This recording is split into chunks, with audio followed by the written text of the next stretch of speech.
Madame, monsieur, bonsoir. C'est une femme qui a tracé un parcours qui ne ressemble à aucun parcours. Médecin biologiste, elle se fera un nom dans son pays, le Maroc, et à l'étranger, en tant que théologienne confirmée et écoutée. N'ayant aucune formation de théologie, elle va creuser son sillon sur le tas, réussira à ce que sa voix de réformatrice de certains sujets de l'islam soit entendue un peu partout dans le monde. Il y a quelques mois, elle a défrayé la chronique en quittant la direction du Centre d'études féminines en islam, et pour cause, ses idées égalitaires entre l'homme et la femme, spécialement sur la question de l'héritage. Ce soir, nous recevons Asma Al-Marabat, qui sort un nouveau livre intitulé Le prophète et l'islam et les femmes de sa vie. Asma Al-Marabat, bonsoir. Bonsoir. Voilà. Sans transition, alors vous nous revenez avec un nouveau livre intitulé, comme je viens de dire, Le prophète de l'islam et les femmes de sa vie. Permettez-moi, avant de verser dans le contenu de ce nouveau livre, de vous poser une question qui est sur votre nouveau look. Pourquoi vous avez ôté le voile? Ouh là là, vous rentrez directement dans le vif du sujet.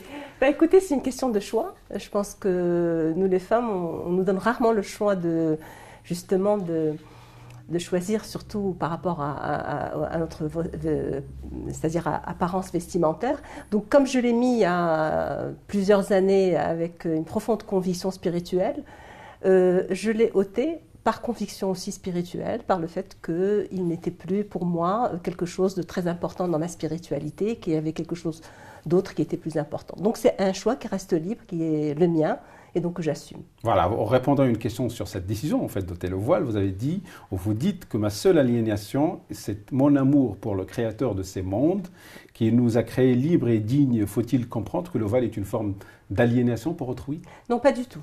Pas du tout. Enfin, c'était pas pour moi une forme d'aliénation. Mais peut-être que l'imposer est une forme d'aliénation. Donc c'est pour ça que je parle de liberté de choix. Donc quand c'est une liberté de choix, c'est plus une aliénation. Mais quand on l'impose, et malheureusement c'est le cas, par la lecture patriarcale donc du discours religieux, ça devient une aliénation et il faut s'en libérer. Mais quand c'est une liberté de choix, il faut la respecter. Alors, le prophète de l'islam et les femmes de sa vie, c'est votre nouveau livre qui sortira dans quelques jours. Encore une fois, la thématique en fait de la femme qui revient comme un leitmotiv en fait dans vos écrits. Quel est le message souhaité en fait et ciblé à travers ce livre qui investit en fait la relation du prophète avec les femmes? Écoutez, je reviens sur la thématique des femmes parce qu'elle est très importante. Écoutez, aujourd'hui, tous les débats qu'on a d'actualité sont des débats qui tournent autour de la question des femmes et de l'égalité homme-femme. C'est une question centrale dans toutes les démocraties, dans les pays en voie de développement. Et donc, il n'y a pas justement d'essor et de développement d'un pays sans cette égalité homme-femme, même si elle reste un idéal justement très très difficile à atteindre, même dans les pays modernes, etc. Donc, et dans les pays où le religieux est quelque chose qui est très important, c'est un référentiel donc très important, la question des femmes est doublement présente parce qu'il y a une imbrication, je dirais, des patriarcats, il y a la précarité économique, les problèmes politiques, etc., sociaux, et puis le référentiel donc religieux qui discrimine doublement les femmes. Donc je reviens sur cette thématique parce que c'est justement au nom du religieux qu'on discrimine les femmes. Et donc quand on discrimine les femmes, on discrimine toute la société. Et je suis revenue cette fois avec la question du prophète, non pas sur le Coran, parce que c'est essentiellement au niveau de la tradition du prophète qu'on a puisé, ou qu'une certaine lecture patriarcale a puisé la majeure partie de la source discriminatoire. Donc il fallait que je relise. Écoutez, il y a plusieurs hadiths qui reviennent et qui sont toujours, chaque fois qu'on parle d'égalité, chaque fois que, regardez dans le code de la réforme aussi, il y a une absence, c'est-à-dire que le Coran parfois est silencieux, ou bien il est égalitaire et on omet de le citer. Et on cite des versets qui sont discriminatoires envers les femmes, alors qu'il y a d'autres versets qui sont complètement égalitaires, d'autres hadiths. Et donc, celui qui me vient à la tête, c'est celui de déficiente en raison et en religion, pour justement justifier une inégalité qui doit être structurelle, une inégalité voulue par Dieu. Et moi, je critique énormément donc cette tradition parce que j'estime que le prophèt a été à l'encontre justement de cette pédagogie inégalitaire. Il a voulu justement semer c'est-à-dire les prémices pas de l'égalité comme on la conçoit aujourd'hui, mais les prémices donc d'une pédagogie de l'égalité qui devait venir après, mais malheureusement qui a été justement freinée par le traditionnalisme. Alors, le prophète de l'islam et les femmes de sa vie, c'est pas votre premier livre en fait qui puise à la fois ou qui fait en fait la jonction entre la femme et l'islam. En fait, ce livre-là, qu'apporte-t-il à votre bibliographie? Ben, écoutez, justement, il apporte quelque chose d'important, c'est que la tradition du prophète est très complexe, premièrement. Et donc, il faudrait aujourd'hui savoir revenir sur cette tradition. J'ai essayé de le faire dans ce livre avec, premièrement, beaucoup d'amour envers ce prophète qui est quand même, qui a, sans lui, l'islam perd son âme. Je trouve que aujourd'hui, regardez, après 15 siècles, sa mémoire est là, c'est-à-dire dans la mémoire populaire, dans la mémoire mystique, dans l'académique. Donc ce prophète est présent, sa tradition est présente, mais elle est complexe. Complexe parce que elle est des fois contradictoire, parce qu'il y a beaucoup de divergences et de contradictions au sein de cette tradition, parce qu'aussi elle a été tardive par rapport au Coran, qui est un texte dont il y a un consensus, autour duquel il y a un consensus, c'est un texte sacré, donc on sait qu'il y a un consensus autour de lui. La tradition du prophète est plus tardive, elle a été plus tardive, elle a commencé à être codifiée 100 à 150 ans après la mort du prophète, ce qui est quand même très important. Et ça parce que lui n'a jamais voulu qu'elle soit justement codifiée alors que le Coran était révélé justement pour qu'il n'y ait pas imbrication des deux. Et donc 150 ans après, on a le droit de poser les questions comme l'ont posé justement les traditionalistes. Les premiers qui ont codifié la tradition du prophète l'ont fait pourquoi? Parce qu'il y a eu une accumulation c'est-à-dire il y a eu tellement de compilations de hadiths qui ont commencé à circuler qu'il fallait faire le tri et qu'il fallait filtrer tout ça. Justement. Et donc c'est ce qu'ils ont fait. Et le but de ce livre n'est pas de rentrer dans tout c'est pas un livre académique qui va rentrer dans tout c'est-à-dire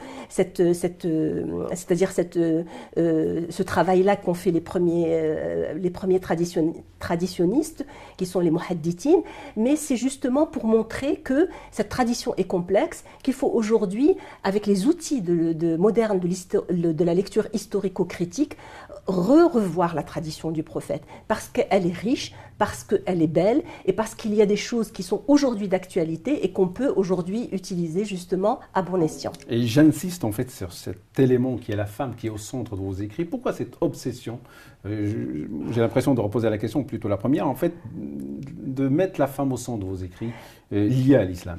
Mais ce n'est pas une obsession, je vais dire parce que c'est la réalité qui nous le rappelle. Et puis parce que je suis une femme et que peut-être je sens des discriminations que vous ne sentez pas en tant qu'homme dans la réalité de notre société. Donc, et puis, regardez aujourd'hui, quand on pointe du doigt l'islam, la première question qui est pointée, c'est la question de la réalité des femmes musulmanes dans les sociétés arabo-musulmanes et dans les sociétés musulmanes en général. Donc c'est une réalité c'est-à-dire qui est là, qu'on ne peut pas renier justement. Et justement, le discours religieux un petit peu traditionnaliste, conservateur, est dans le statu quo, l'islam a donné tous ses droits aux femmes. C'est quelque chose, c'est un slogan qui est vrai, mais qui est complètement dévoyé de sa réalité, quoi, sur le plan de la réalité. Donc, j'y reviens parce que c'est la réalité qui nous le rappelle, et puis surtout parce qu'on continue à discriminer les femmes partout dans le monde arabo-musulman à partir donc des sources qui sont dites islamiques et qui sont qu'une interprétation, donc des sources. Et vous parliez du hadith, vous parlez aussi du legs comportemental en fait du prophète et aussi du texte coranique. Peut-on dire en fait que ces deux sources en fait d'informations qui nous viennent enfin de très très loin et de plusieurs siècles, est-ce qu'ils sont en adéquation avec l'émancipation de la femme aujourd'hui? Alors, je vais être très sincère et je le dis souvent, l'égalité en tant que concept moderne et l'émancipation en tant que concept de la modernité n'est pas retrouvée dans aucune religion monothéiste. Tout simplement parce qu'il y a 15 siècles, il y a des siècles qui nous séparent. Et puis la modernité, c'est un processus qui est du fin 19e, début 20e siècle. Donc le concept de l'égalité en tant que concept moderne n'existe pas dans le Coran. Et dire que le Coran est égalitaire dans le sens moderne, c'est faire un anachronisme, comme on dit. Par contre, ce qu'il y a, ce sont des latitudes. des latitudes, des permissions, des orientations qui aujourd'hui nous permettent de dire que oui, l'éthique de l'islam, la vision de l'islam, la vision du Coran et de la pédagogie du prophète, la lecture finaliste, le maqasid, tout ça sont compatibles avec une égalité, une émancipation telle que prônée par les sociétés modernes. Et pourtant, vous appelez à ce que la pensée islamique soit réformée. Mais bien sûr, il faut qu'elle soit réformée. Qu'en faut-il réformer ? Ce qu'il faut réformer, c'est justement revoir les interprétations. Ce qui nous pose problème, ce n'est pas les textes. En fait, les textes, chacun peut les interpréter comme il veut. Vous savez, durant toute la civilisation islamique, il y a eu toujours, depuis le début, depuis la mort du prophète, il y a eu deux grands courants. En fait, un courant majoritaire et un courant minoritaire. Le courant majoritaire, c'est celui qui, aujourd'hui, a gagné, je veux dire, pendant tous ces siècles, c'est le courant de Ahl al-Hadith, de Ahl al-Taqlid, qui sont très respectueux, ce qu'on appellerait aujourd'hui les conservateurs, qui ont voulu être à la lettre, c'est-à-dire suivre à la lettre, et puis surtout utiliser l'urf, c'est-à-dire tout ce qui est habitus, coutume, etc., pour interpréter. Et puis il y a le courant de Ahl al-Ra'i, qui sont ceux qui ont fait travailler le raisonnement, comme l'école de Abu Hanifa, comme Ibn Rushd plus tard, etc., comme le Mu'tazila bien avant. Donc, il y a toujours eu deux courants dans l'interprétation. Donc aujourd'hui, il faudrait, pour qu'on puisse, c'est-à-dire relever ce défi qu'est la modernité, et avec tous ces principes, aujourd'hui savoir recontextualiser et réformer cette interprétation, comme l'ont fait pendant toute la civilisation, beaucoup de théologiens. En fait, c'est avec la décadence qu'on a eu la fermeture, donc ce qu'on appelait la fermeture des portes de l'ijtihad, qu'on est devenu dans le mimétisme, on est redevenu dans le mimétisme de ce qu'ont dit les anciens. Et aujourd'hui, dès que vous parlez c'est-à-dire de réforme, on vous dit non, parce que tout a été dit et on sacralise en fait les interprétations, on ne revient pas au texte. Et c'est ça le problème. Et vous dites aussi que vous pensez que tout ce qui touche aux questions sociales doit être ouvert à l'ijtihad, par exemple. Bien sûr, parce que justement, c'est ce qu'ont fait le fuqaha. Tous les juristes, les juristes musulmans, les exégètes, tous les muhaddithines, etc., surtout les juristes et les théologiens, ont interprété le Coran selon leur contexte. C'est après qu'on est revenu dans cette lecture patriarcale qu'on voit aujourd'hui. Et donc, il faut réformer justement notre lecture des textes. Et puis, quid des libertés individuelles? Aujourd'hui, il y a un débat en fait très persistant au Maroc. Alors, qu'est-ce que vous en pensez en fait en mettant en valeur, en faisant valoir en fait toutes vos idées réformatrices? Écoutez, la question ce qui me dérange moi un petit peu dans la question du débat sur les libertés individuelles au Maroc, c'est que c'est une question qui est en fait idéologique, plus que idéologico-politique, plus que théologique en fait, ou une question de débat sociétal. Donc il y a deux fronts. De courants qui s'affrontent encore, ce qu'on appelle les conservateurs et les modernistes. Et il y a quand même une société civile qui n'a aucune appartenance politique et qui agit dans ce sens. Oui, mais elle est aussi, il faut le dire, elle est aussi imprégnée un peu par certaines idéologies qui font qu'on est braqué de part et d'autre. C'est-à-dire que chacun se braque sur ses convictions et on ne laisse pas, et c'est la majorité en fait du peuple marocain qui est. Et moi, je le vois souvent. Cette dichotomie, elle ne sert pas le débat selon vous? Non, pas du tout. Elle ne sert pas le débat parce que je trouve qu'il n'y a pas assez de consensus. C'est-à-dire qu'on ne s'assoit pas ensemble pour parler de ces questions qui fâchent. Chacun reste braqué. Alors ceux qui sont sur les libertés individuelles et surtout les libertés sexuelles, etc., la liberté du corps, l'homosexualité, l'avortement, on a ces questions-là. Et puis les autres disent que c'est une atteinte à l'identité donc religieuse, etc. Donc je vois qu'il n'y a pas de canaux, donc il y a un affrontement plus qu'un débat, et tout le monde discute, mais en huis clos, c'est-à-dire qu'on est avec les convaincus de chaque clan, et il n'y a pas un débat, c'est-à-dire où on peut confronter nos idées, et c'est ça qui doit faire, c'est-à-dire la société civile doit essayer de créer ce genre de débat. Pourquoi? Parce que je vais vous dire une chose, il y aura toujours des conservateurs, il y aura toujours des libéraux et des modernistes. On peut pas, c'est-à-dire on va pas les convaincre, c'est-à-dire que ce clan-là ne va pas convaincre l'autre. Mais on peut arriver à quelque chose qui soit le bien-être de cette société. C'est-à-dire on peut trouver des solutions. Et les solutions existent. Elles existent même au sein du référentiel islamique que certains prétendent, c'est-à-dire imperturbables ou c'est-à-dire ininterprétables. Voilà, une autre question en fait qui est sujet à pas mal de débats et qui vous a valu quand même beaucoup d'ennemis, aussi beaucoup de critiques, oui. C'est l'héritage dans l'islam. Alors la question elle est simple, doit-on apporter des changements à l'héritage tel que mis en place par l'islam et pourquoi ? Écoutez, la question, déjà la problématique, cette problématique qui a été soulevée par rapport à mes idées sur l'héritage, moi j'étais la première à être étonnée par rapport à ça parce que pendant des années, je n'ai fait que dire la même chose, c'est-à-dire dans tous mes livres, la question de l'héritage n'est pas centrale, déjà premièrement dans mes livres, mais c'est une question qui reste importante, mais qui ne peut se faire que si on a fait la réforme de la pensée islamique. On ne peut pas aujourd'hui dire qu'on va régler, en réglant l'héritage, on va régler toute la question de la pensée islamique ou l'égalité homme-femme. C'est hors de question. C'est une question qui fait partie justement de toute cette réforme qui doit être faite de la pensée et de la relecture des textes aujourd'hui. Et donc l'héritage fait partie donc de ces questions-là qu'il faut revoir parce que c'est une question qui touche justement à l'égalité homme-femme, qui touche à la discrimination. Aujourd'hui, 20% des foyers au Maroc sont par des femmes. Elles prennent en charge 20% des foyers familiaux. Et donc, comme la finalité du Coran reste la justice et l'égalité, il faudrait revenir à ces finalités. Et vous dites que pour comprendre la règle disant que le frère hérite du double de sa sœur, il faut replacer cela dans son contexte. En fait, quel est ce contexte et qu'est-ce qui a changé pour que cette règle ne soit plus bien fondée à vos yeux ? Écoutez, c'était le contexte du 7e siècle déjà, où le frère prenait en charge sa sœur. On peut dire que ce contexte peut exister jusqu'à maintenant. Il y a des frères peut-être qui aujourd'hui prennent en charge leur famille. Mais ce n'est plus une règle. Mais ce n'est plus une règle. Donc moi je dis toujours, c'est un verset dans le Coran qui est inégalitaire dans les parts, mais qui est juste dans sa finalité. Il est inégalitaire, mais il est juste. Pourquoi ? Parce que la sœur prend sa part et elle fait ce qu'elle veut avec cette part-là.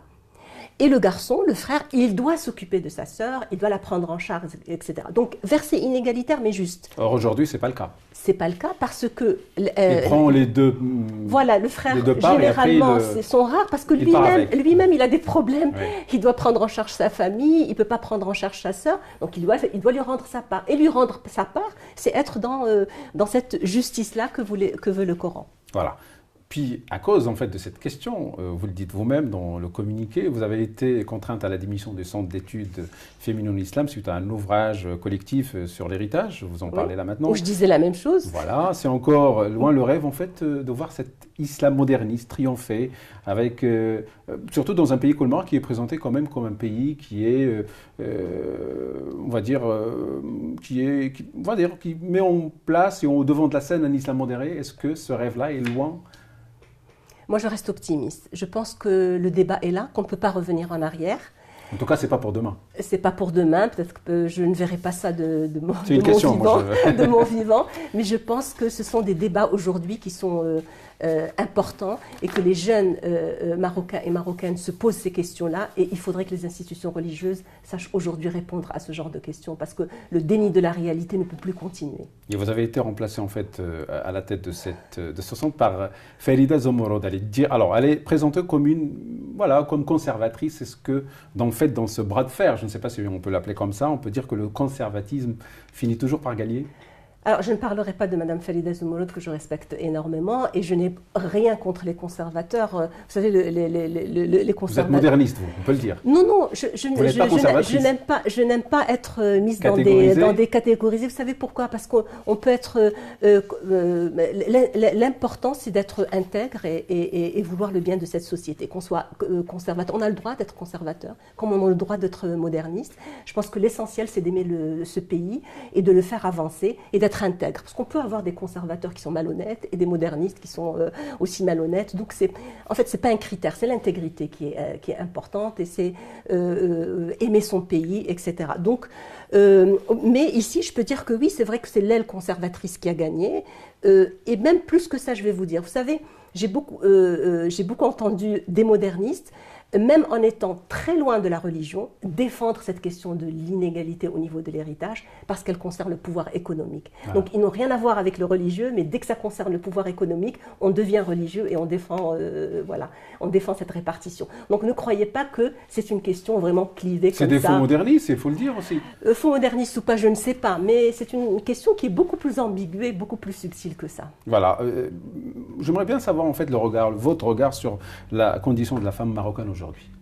Elle est très je veux dire, en décalage. Vous savez, elle est plurielle. Vous avez des femmes qui sont parties très loin, qui sont cultivées, qui sont très avancées, c'est-à-dire voilà, qui sont dans des postes de responsabilité, des entrepreneuses, des femmes vraiment qui sont arrivées au sommet donc de la société. Et puis vous avez de l'autre côté l'extrême pauvreté, des femmes qui travaillent très dur, comme je vois souvent les femmes donc au nord du Maroc avec les femmes mulets, etc. Aujourd'hui, ce truc-là est arrêté. Oui, est arrêté, mais on l'a eu pendant longtemps. Et les femmes avec la fermeture en fait de la porte de Talafal. Oui, les femmes qui travaillent dans les serres en Espagne, c'est un petit peu l'esclavage moderne. Donc on a une polarité, donc on a une diversité donc de femmes, une pluralité de femmes et des contradictions qui sont flagrantes dans notre société. Et c'est ça qui fait, et d'ailleurs même entre les hommes et les femmes, et puis entre les classes sociales, parce que c'est-à-dire même parmi les femmes, vous avez des féministes qui sont, je dirais, de la classe bourgeoise, de la classe aristocratique, et puis qui n'ont pas les mêmes revendications que les femmes qui sont dans la couche sociale la plus pauvre, la plus misérable, et qui ont d'autres revendications, qui ne savent même pas ce que ça veut dire l'émancipation des femmes, parce qu'elles veulent juste manger et faire manger leurs enfants. Parce qu'en fait, il faut le dire aussi que c'est devenu aussi un slogan, quelque part... on va dire qui ont un fond de commerce. Oui, mais en fait, la question, c'est même pas ça. La question, que faut-il faire maintenant pour que vraiment le débat sur l'autonomisation en fait de la femme soit mis sur les bonnes rails? Il faut déjà mettre en application les lois qu'on a et les réformes qu'on a. Vous savez, le code de la réforme de la famille, bien avec tous les c'est-à-dire de la Moudouana, avec toutes les défaillances qui peuvent exister maintenant, parce que quand même c'était en 2004, et avec la Constitution, je crois que déjà mettre en application ces lois, la Constitution avec l'article 19 qui stipule l'égalité, c'est un article qui n'est pas vraiment mis en application. Donc on a des lois au Maroc. On est avancé par rapport à beaucoup d'autres pays. Et moi, je voyage beaucoup et je vois vraiment les autres pays, surtout les pays arabo-musulmans, à part la Tunisie, où vraiment nos codes sont pris en exemple et sont étudiés, sont enseignés, sont repris par la société civile et les associations féministes qui les donnent en exemple. Mais aujourd'hui, la question que je me pose, pourquoi nous, en tant que Marocains et Marocaines, c'est l'application est vraiment, elle n'est pas mise en œuvre. Et moi, je dirais parce que, essentiellement, pas une explication, mais je dirais que tant qu'on a fait l'impasse sur la réforme de l'éducation par rapport à ces questions d'égalité, de changement des mentalités, eh bien, les lois resteront insuffisantes. Alors, vous parliez de la Moudouana. Le Maroc enregistre 100 000 cas de divorce par an. Un commentaire? Oui, c'est trop. Je trouve que là, c'est un problème au niveau du couple et de l'entente du couple. C'est au niveau du mariage. C'est pas le texte juridique, c'est pas la loi, c'est pas... Non, moi je trouve que la loi, elle a été égalitaire et elle a donné le droit à l'homme comme à la femme de divorcer. Mais là, c'est un effet mondial. Vous savez, c'est la mondialisation, c'est cette modernité qui est venue aujourd'hui et qui a fait éclater la famille. Et comme dirait, il n'y a plus de patience, il y a plus de... c'est-à-dire les deux travaillent. Et donc, la vie est devenue très difficile et très compliquée pour les jeunes aujourd'hui. Voilà, et la dernière question, où va la société marocaine, selon vous? Alors, vous êtes théologienne, mais vous avez un regard assez sociologique, en fait, sur les Marocains et les Marocaines. Et moi, je reste que optimiste. Je ne peux rester qu'optimiste et je pense qu'elle va vers la bonne voie. Elle ne peut aller que vers la bonne voie, elle ne peut pas revenir en arrière. Smaïl Morabout, merci. C'est moi qui vous remercie. Merci. Alors, oui, madame, monsieur, merci de nous avoir suivis. Au revoir.